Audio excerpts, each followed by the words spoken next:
अस्सलामु अलैकुम प्यारा शागिर्दो। आहियां इमरान अहमद सोलंगी ऐं हीअ आहे तव्हांजो पंहिंजो चैनल फिज़िक्स ट्यूटोरियल्स।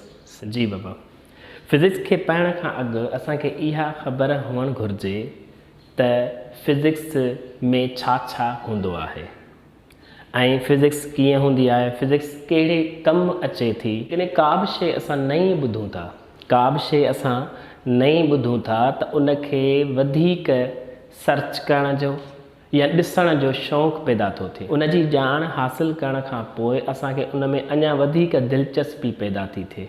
ईअं ई फिज़िक्स जी दुनिया में अचण खां पहिरियां असांखे फिज़िक्स जी ख़बर हुअणु घुरिजे त फिज़िक्स पाण छा आहे, फिज़िक्स में छा छा हूंदो आहे ऐं फिज़िक्स कहिड़े कमु अचे थी। इहे सभु शयूं असां यानी कि पहिरियां सम्झूं, उन खां पोइ फिज़िक्स जी दुनिया में तव्हां ईंदो, इंटर थींदो त पोइ ॾिसो त तव्हांखे केॾी न दिलचस्पी पैदा थी थिए फिज़िक्स में। जॾहिं खां हिन दुनिया जो वजूदु थियो ऐं इंसाननि रहणु शुरू कयो, तॾहिं खां वठी उन्हनि गौर फिक्र ऐं सोचणु शुरू कयो। जीअं अॻु में चयो वेंदो हो त ज़मीन सेंटर ते आहे ऐं ॿिया सभु प्लानेट्स उन जे चौधारी मूव कंदा आहिनि, जंहिंखे जियो सेंटर थ्योरी सॾियो वियो हो। जीअं ई इंसाननि जी मालूमात में इज़ाफ़ो थियो त उन्हनि साइंस जे बुनियाद ते सोचणु ऐं गौर करणु शुरू कयो। हाणे साइंस जे बुनियाद ते कीअं, माना उन्हनि कुदरती असूलनि ते सोचियो, कुदरती क़ानूननि ते सोचियो। जीअं मिसाल, बरसाति मथां खां हेठि ई ईंदी आहे, पाणी दरिया जो मथां खां हेठि वहे त थो, लेकिन जेकॾहिं वहे थो त राइट खां लेफ्ट ई छो थो वहे? जेकॾहिं वहे थो त राइट खां लेफ्ट ई छो थो वहे, लेफ्ट खां राइट छो नथो वहे? इन्हनि असूलनि ते हुननि गौर करणु शुरू कयो। इन बेसिस ते हिननि जे ज़हननि में खोड़ सारा सवाल उथिया। जीअं उन्हनि सोचियो त खिमिण थिए थी, लाइटनिंग, गोड़ थिए थो, थंडर्स, ॿूटा वॾा थी करे वण थी था वञनि त उन्हनि जा पन सावा थी था वञनि। अबा सावा छो था थियनि? चवंदा आहिनि त उन में पाणी आहे। अबा पाणी त हेठां खां मथे त कोन हूंदो आहे न, मथां खां हेठि ईंदो आहे, त पोइ हेठां खां मथे पाणी कीअं वियो? इहो सोचियो वियो। इन्हनि सॼी जेकी बि इहे शयूं सोचियूं, गौर फिक्र कयो, इन्हनि सोचण ऐं गौर फिक्र खे हिननि हिकु फिलासफ़ी जो नालो ॾिनो। अॼु जे टाइम में जेके साइंटिस्ट था चऊं, जेके उन टाइम में सोचींदा हुआ, त उन्हनि खे फिलासफ़र सॾियो वेंदो हो। छा सॾियो वेंदो हो? फिलासफ़र। हाणे हिननि जो त पोइ साइंस छा आहे, इहा त फिलासफ़ी आहे। पोइ हुननि इहो चयो त जेका साइंटिफिक स्टडी आहे उनखे ई साइंस चइबो आहे। साइंटिफिक स्टडी जो मतिलबु, माना को माण्हू जेको सोचे थो, गौर फिक्र करे थो, हू ऑब्ज़र्वेशन करे, मुशाहिदो करे, ॾिसे, परखे, उन खां पोइ हू हाइपोथेसिस ॾे, हाइपोथेटिकल को साइंटिफिक गेस करे, उन खां पोइ हू छा करे, एक्सपेरिमेंट करे। उन ते छा करे, एक्सपेरिमेंट करे, उन खां पोइ थ्योरी ॾिए, थ्योरी खां पोइ को न को लॉ अची पेश करे। त इहा साइंटिफिक स्टडी आहे, इहा साइंस जी तालीम आहे, साइंस जी स्टडी आहे। अच्छा, पोइ इन मां मतिलबु छा थियो त साइंस आख़िर छा आहे? त इन मां इहो मतिलबु थो निकिरे त साइंस असांजी सिस्टमेटिक नॉलेज आहे। चाहे बाबा systematic knowledge, arranged knowledge, organised knowledge जेका हूंदी आहे, इहा ई साइंस आहे। जेके बि सवाल उथिया, उन्हनि सवालनि खे अञा वधीक वज़ाहत सां उन्हनि जो जवाबु ॻोल्हण जे लाइ हिननि साइंटिफिक स्टडी कई। अब पोइ साइंटिफिक स्टडी कीअं कजे त हुननि चयो साइंटिफिक मेथड सां कबी आहे। Mean by scientific method, it is based on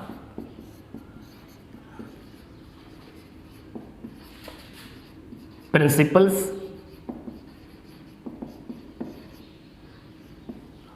systematic knowledge,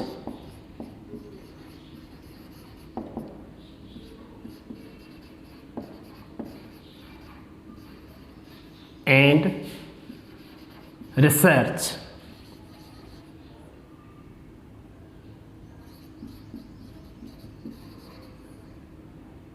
For effect,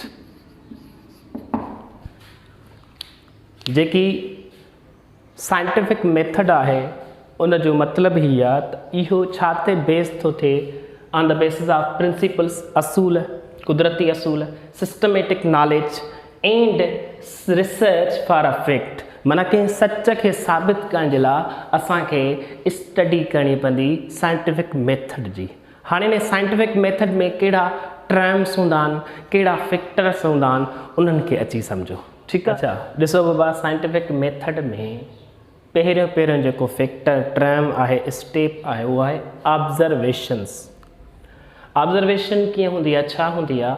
all possible informations are gathered about a physical phenomena under investigation।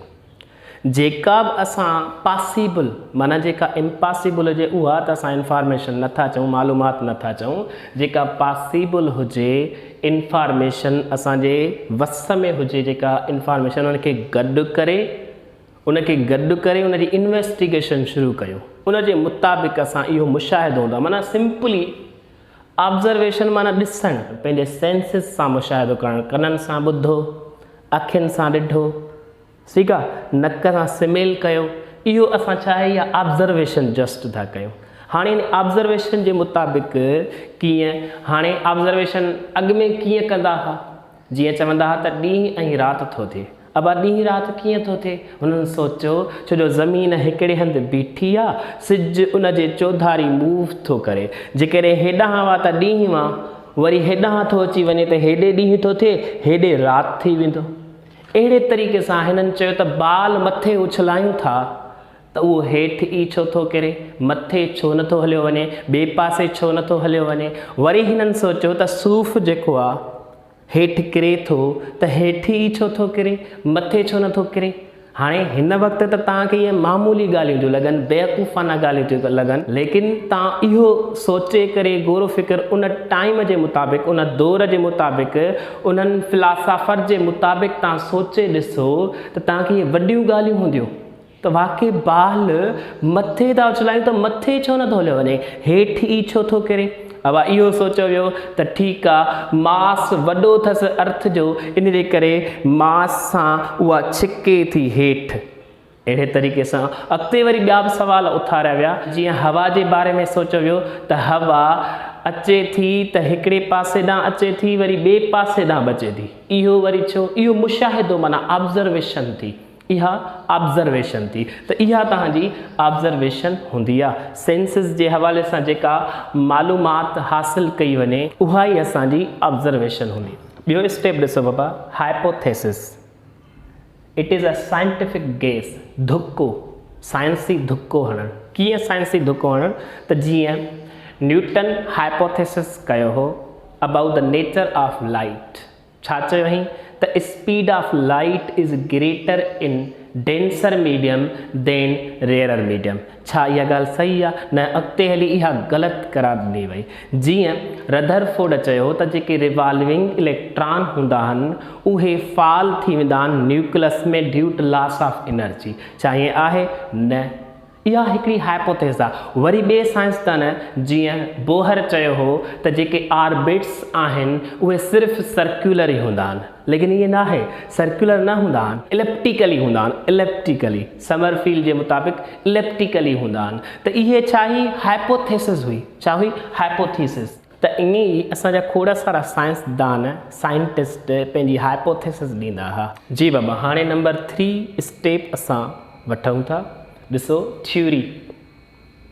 It is based on observations, जेको सवेल असां सम्झी वियासीं, हाइपोथेसिस एंड परफॉर्म एक्सपेरिमेंट्स, तजुर्बा करणु। If both results, जेकी theoretical and experiment result वठंदासीं, इहे ॿई जेकॾहिं सेम थियूं थियनि, देन थ्योरी विल बी एक्सेप्टेड। जेकॾहिं असांजी ॿई थियोरिटिकल ऐं एक्सपेरिमेंटल रिज़ल्ट सही साबित थी थिए, सेम थी अचे, त चवंदासीं इहा थ्योरी एक्सेप्ट थी वेंदी। पर जेकॾहिं इहा ॿई सेम नथा थियनि, माना otherwise it will be what? Rejected. इन जे करे इहे ॿई छा थी वेंदी? रिजेक्ट थी वेंदी, जेकॾहिं ॿई इहे रिज़ल्ट सेम नथियूं अचनि। ठीकु आहे। हाणे एक्सपेरिमेंटल रिज़ल्ट्स कीअं हूंदियूं आहिनि? मिसाल, जीअं सोचो वियो त ॾींहुं राति कीअं थो थिए। लाज़मी आहे ज़मीन हिकिड़े हंधि बीठी आहे, सिज उन जे चौधारी मूव पियो थो करे त इहा छा आहे बाबा, ॾींहुं राति थो थिए। हिननि छा खयो, हिकिड़ो वॾो ऑब्जेक्ट खयो जंहिंखे अर्थ कंसीडर कयो वियो ऐं हिकिड़ो वॾो सोर्स खयो वियो जंहिंखे सन कंसीडर कयो वियो। अर्थ खे बीहारे सोर्स खे मूव कराइणु शुरू कयनि त हेॾां ॾिठनि त ॾींहुं आहे, वरी हेॾां राति आहे, वरी हेॾां ॾिठनि त ॾींहुं आहे, हेॾां राति आहे। वरी छा कयनि, उन सोर्स खे हिकिड़े हंधि बीहारियुनि, उन ऑब्जेक्ट खे यानी अर्थ जंहिंखे कंसीडर कयो वियो हो उनखे मूव करायो वियो। तॾहिं बि रिज़ल्ट में को बि फ़र्क़ु न पियो अचे, साॻियो ई ॾींहुं साॻियो ई राति पियो थिए, साॻे टाइम ते। पोइ हिननि चयो चाहे ज़मीन हिकिड़े हंधि बीठी हुजे ऐं सिज पियो मूव करे, या चाहे यानी सिज बीठो हुजे हिकिड़े हंधि ऐं ज़मीन पई मूव करे, तॾहिं बि रिज़ल्ट साॻी ईंदी। जीअं ॾिसो बाल खे मथे उछलायो त मथे बाल छो न वियो, हेठि छो आयो। जीअं पाणी मथे कीअं थो वञे, बरसाति जे टाइम में जॾहिं बरसाति वसंदी आहे, बरसाति थींदी आहे, उन वक़्तु पाणी पहिरियां हेठां खां मथे वेंदो आहे। जीअं मूं सवेर ॻाल्हि कई हुई त जेके वण आहिनि उन्हनि में पन सावा थी वेंदा आहिनि।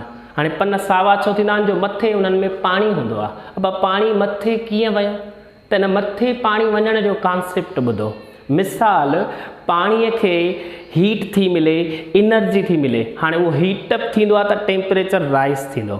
जीअं ई टेम्परेचर राइज़ थींदो त उहो बॉइल थियणु शुरू कंदो। त उन जा जेके वाटर जा मालिक्यूल्स आहिनि परे परे थियणु शुरू थींदा। जीअं ई मालिक्यूल्स परे थियणु शुरू थींदा त जेको वाटर आहे उन जो वेट घटिजी वेंदो। जीअं ई वेट घटिजी वेंदो त जेकी हवा आहे उहा भारी हूंदी। हाणे हवा भारी जेका हूंदी उहा हेठि अची वेंदी। जेकी वज़नी शइ आहे उहा हेठि अची वेंदी। जेकॾहिं वज़नी शइ हेठि अची थी वञे, जेकॾहिं वज़नी शइ हेठि अची वेंदी त जेके हल्का मालिक्यूल्स आहिनि उहे मथे हलिया वेंदा ऐं जेकी ॻरी शइ हवा उहा हेठि अची वेंदी। हाणे थींदो छा, अॻिते हली जेके मथे मालिक्यूल्स था वञनि उहे असांखे ॾिसण ईंदा आहिनि छाजी सूरत में, क्लाउड्स जी सूरत में, ककरनि जी सूरत में ऐं झुड़ जी सूरत में। त इहो पाणी ॾिसो कीअं थो मथे वञे, इहो असांजी साइंटिफिक स्टडी जे ज़रिए ख़बर पई। क्लियर बाबा? वरी ॾिसो ही चौथों स्टेप आहे साइंटिफिक मेथड जे लाइ। Law sometimes scientists consider any specific theory under the specific conditions, and special experiments are designed to test that theory again.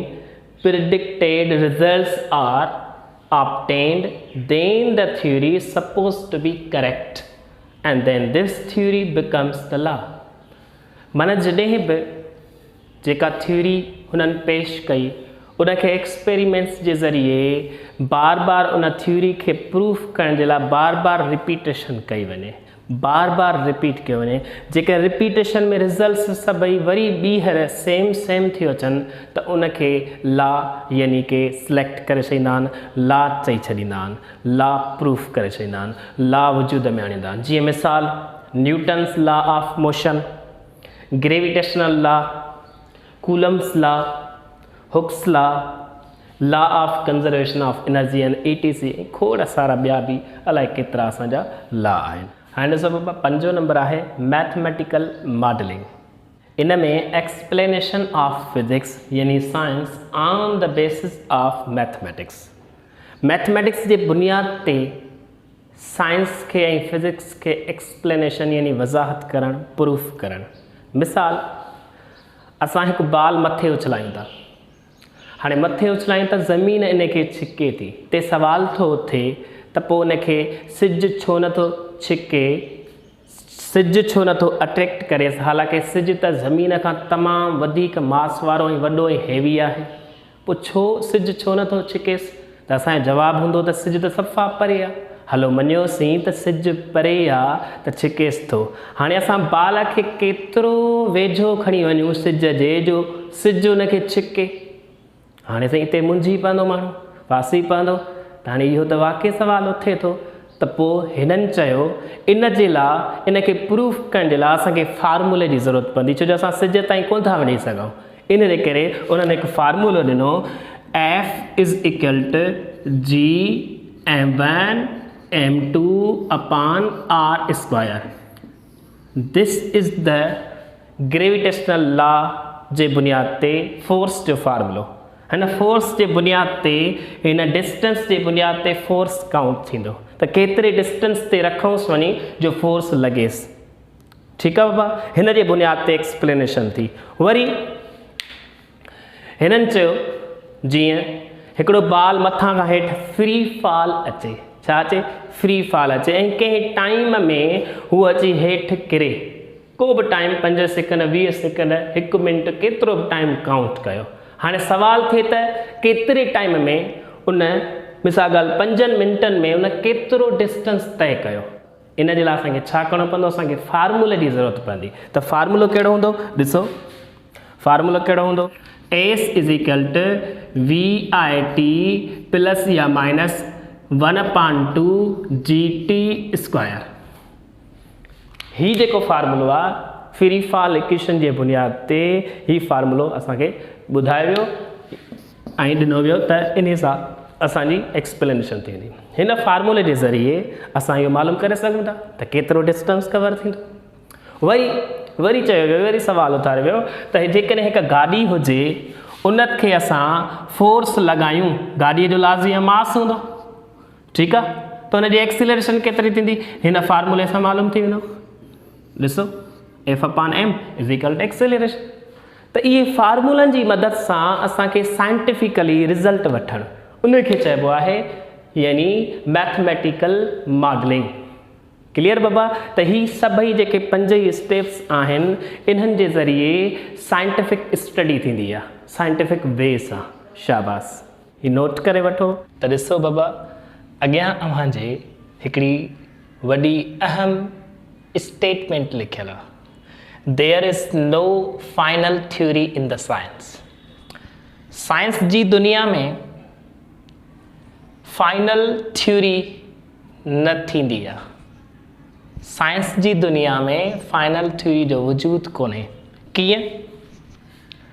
मिसाल पुराणे ज़माने में चवंदा हुआ त जेका ज़मीन आहे उहा हिकिड़े हंधि बीठी आहे ऐं ॿिया सभु प्लानेट्स उन जे चौधारी मूव कंदा आहिनि। चलो अॻिते ॻाल्हि हली, हिकु साइंटिस्ट, बहितरीनु साइंटिस्ट रिसर्च करे इन ॻाल्हि ते आयो त ज़मीन हिकिड़े हंधि कोन बीठी आहे बल्कि सिज जे चौधारी मूव कंदी आहे। इन ॻाल्हि जो शहर में हुल मची वियो। जेके उन दौर जा स्कॉलर्स हुया, फिलासफ़र्स हुया, उन्हनि अची साइंटिस्ट जी ॻाल्हि खे कूड़ो मञियो। उन्हनि चयो त ही त असांजे वॾड़नि जे ॻाल्हियुनि खे रद्द थो करे। अब पोइ हुननि चयो त ही त असांजे वॾड़नि जे ॻाल्हियुनि जो इनकारी आहे, गुस्ताख़ आहे, इनखे सज़ा ॾिनी वञे। यानी हुन सुठे साइंसदान खे अदालत में आंदो वियो। अब उन खां उते पुछियो वियो, वॾड़नि जी गुस्ताख़ी नथो करीं ऐं पंहिंजी ॻाल्हि तां फिरी थो त असां तोखे माफ़ु करे छॾींदासीं। हुन चयो त मां पंहिंजी ॻाल्हि ते अॼु बि क़ाइमु आहियां ऐं सुभाणे बि क़ाइमु रहंदुसि। पोइ नेठ बाबा हुनजी कुझु बि न ॿुधी वई। हालांकि हुन चयो त मां साइंटिफिक वे सां तव्हांखे प्रूफ करे थो ॾियां त ज़मीन जेकी आहे उहा चौधारी फिरंदी आहे कंहिंजे सिज जे। अब नेठ वीचारे हुनखे फाही ॾिनी वई। अॻिते हली उन्हनि स्कॉलर्स या जेके फिलासफ़र्स हुया उन्हनि खे बाद में वञी ख़बर पई त वाक़ई जेको असां साइंटिस्ट पहिरियां विञाए छॾियो, सुठो साइंटिस्ट विञाए छॾियो जंहिंखे फाही ॾिनी वई, त वाक़ई उन्हनि ॿिया साइंटिस्ट जेके नवां आया उन्हनि खोड़ सारनि साइंटिस्ट इन ॻाल्हि जी तस्दीक कई, प्रूफ कयो त ज़मीन सिज जे चौधारी फिरंदी आहे। ईअं ई पुराणे ज़माने में सोचींदा हुआ त रोशनी जेकी आहे उहा कीअं ईंदी आहे सिज खां वठी ज़मीन ताईं।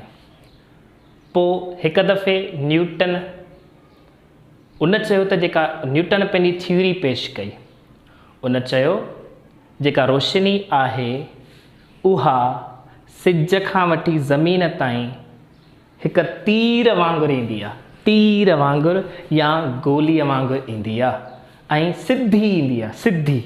माना न्यूटन पंहिंजी जेकी थ्योरी कार्पस्क्यूलर थ्योरी उहा हुई। उहा कहिड़ी थ्योरी हुई? कार्पस्क्यूलर थ्योरी। कार्पस्कल्स माना ज़रड़ा, पार्टिकल्स, उन बुनियाद ते हिन पंहिंजी थ्योरी ॾिनी।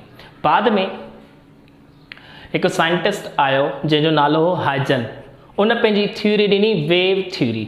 त उन चयो जेका रोशनी आहे माना लाइट जेकी आहे उहा सिधी न बल्कि मुड़ंदी ईंदी आहे, छो जो हूअ वेव वांगुरु ईंदी आहे, लहर वांगुरु ईंदी आहे। हिन इहा तस्दीक कई, प्रूफ कयो एक्सपेरिमेंटली। बाद में आइंस्टाइन, मॉडर्न फिजिक्स जे बुनियाद ते आइंस्टाइन आयो। उन चयो त न, जेका रोशनी आहे, लाइट आहे, उहा त बिहेव थी करे एज़ अ पार्टिकल। अब हुन छा कयो? एक्सपेरिमेंटली प्रूफ करे ॿुधायो। हिकिड़ो एक्सपेरिमेंट कयो वियो हो, फोटो इलेक्ट्रिक इफेक्ट। उन जे ज़रिए प्रूफ थियो त जेकी रोशनी आहे उहा पार्टिकल वांगुरु बिहेव कंदी आहे, माना पार्टिकल आहे। न्यूटन जी कार्पस्क्यूलर थ्योरी खे सपोर्ट मिली आइंस्टाइन जी थ्योरी मां। ऐं उहो जेको एक्सपेरिमेंट कयो वियो हो फोटो इलेक्ट्रिक इफेक्ट, इन जे करे ई आइंस्टाइन खे नोबेल प्राइज़ मिलियो हो। ईअं ई अॻिते हली चयो वियो त जेका रोशनी आहे इहा त ड्यूअल नेचर आहे। Sometime it behave as a wave and sometime it behave as a particle. अब कहिड़े टाइम में, कहिड़े वक़्तु उहा जेकी रोशनी आहे उहा बिहेव कंदी आहे वेव वांगुरु? त उन्हनि चयो या त उहा कंहिं ऑब्जेक्ट ते लॻी जज़ब थी वञे या ट्रांसफर थी वञे, मुड़ी वञे। ऐं कंहिं वक़्तु पार्टिकल रखंदी आहे। त हुननि चयो जॾहिं पार्टिकल तॾहिं रखंदी आहे जॾहिं कंहिं बि ऑब्जेक्ट ते लॻे रिफ्लेक्शन थिए, लॻे रिफ्लेक्शन थिए। ॿिया बि खोड़ सारा फिनामिना हुया, लेकिन इहो बेस्ड हुयो। चलो, जीअं अॻिते पुराणे टाइम में चवंदा हुआ, पहिरियां पुराणे टाइम में चवंदा हुआ त मास जेको आहे उहो कॾहिं बि डिस्ट्रॉय नथो थी सघे। अब अॻिते हली जॾहिं बम जो धमाको थियो, बम धमाको थियो, बॉम्ब एक्सप्लोजन थियो, उन टाइम में ही मुंझी पिया त ही त मास त डिस्ट्रॉय थी वियो। अॻिते हली बाद में इहो यानी कि डेवलपमेंट थी त मास डिस्ट्रॉय न थियो आहे, इहो त कन्वर्ट थियो आहे एनर्जी जे फॉर्म में। लेकिन पहिरियां त हू मुंझी पिया न त मास त डिस्ट्रॉय थींदो आहे। पोइ अॻिते हली ॿी थ्योरी आहे त मास डिस्ट्रॉय न थियो आहे, इहो कन्वर्ट थी वियो आहे। इन्हनि सभिनी ॻाल्हियुनि जो मतिलबु छा आहे आख़िर? त इन्हनि सभिनी ॻाल्हियुनि जो मतिलबु आहे there is no final theory in the science, माना आख़िरी थ्योरी साइंस जी दुनिया में नथी थी सघे। That's all. ठीकु आहे बाबा, इंशाल्लाह नेक्स्ट लेक्चर में फिजिक्स जो इंट्रोडक्शन कबो। Thank U.